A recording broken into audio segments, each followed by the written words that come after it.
Hi, hello, welcome back to my channel. My name is Jess, and today I want to talk about the books that I plan to read for Nonfiction November. So Nonfiction November has been going on, I think this is the 7th year, and it is hosted and led by Olive from A Book Olive.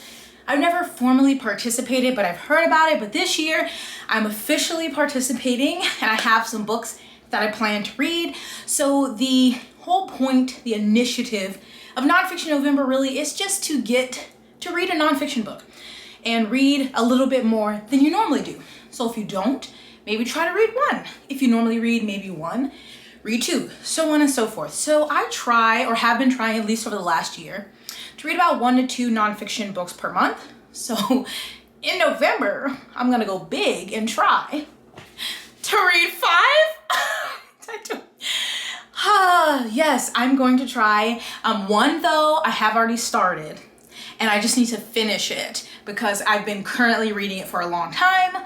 But yeah, I'm going to try to get through all of these. So most readathons have prompts, and the way Olive does it is there's really just words, and you can interpret them however you like literally, or you can, put your own spin on it. So the 4 words for this year, we have industry, treatment, style, and collection. So I'll tell you what books I'm using for what word. So for industry, I am reading a book that's about the pharmaceutical industry in the United States. So that's Empire of Pain. This one is by Patrick Radden Keefe. So The Secret History of the Sackler Dynasty. This book is about the Sackler family who created OxyContin, and how that has directly impacted the opiate crisis that's going on in America. Essentially, they made and marketed this drug and downplayed its addictiveness. So I have wanted to read this since I heard about it on Olive's channel and got a copy a few months ago. I'm also gonna be buddy reading this with Alyssa and Naomi, who run the TBR Lowdown podcast. I'll have that link down below, and then I think we're gonna talk about it on their podcast.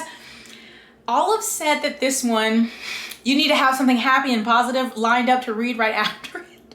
So I'm very nervous. I already knew this was gonna make me mad, and then she just confirmed that. So this was gonna be my choice for industry.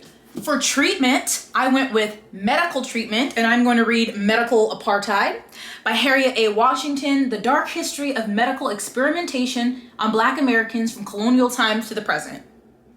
Yeah, I'm just picking real happy books, aren't I? This cover is so simple, but it just is kind of sinister to me. So when I read Black Fatigue earlier in the year, there was a part of the book that kind of talked about the effects of racism on Black people, and I said I wanted to know more about that. A lot of people recommended this one. So I'm finally gonna get to it. I have the audio, which I'll probably listen to the audio along with all of these. So this one doesn't look super long, but the print is not large.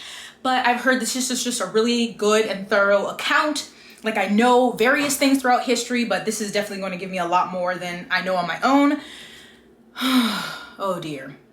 But that is my choice for treatment. Then for collection, I'm going to read A Mind Spread Out on the Ground, but this is by Alicia Elliott. And so this is a collection of essays, I believe, nonfiction essays. And the author is Indigenous from Canada. So I think she has a white parent, and then she has an Indigenous parent, and so these essays touch on that, the intersection of dealing with the white community and the Indigenous community.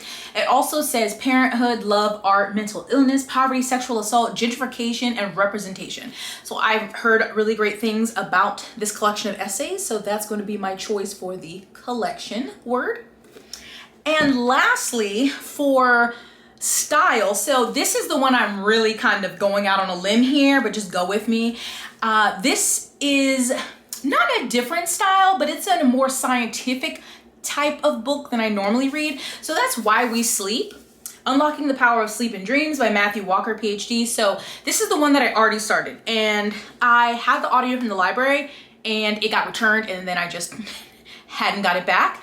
But this is one of the more science academically written nonfiction books that I've read, and so just physically reading it was kind of hard for me, and that's why listening to the audiobook was better, because there is a lot of interesting information in here, but sometimes it can be just presented very cut and dry. So I'm gonna use that for style, because I need to finish this before the year is up. And there's just some really interesting information that I'd like to talk about once I finish this one. Got a lot of tabs from a lot of like, just, you know, like science and information statistics that he presents. So this is gonna be my choice for style.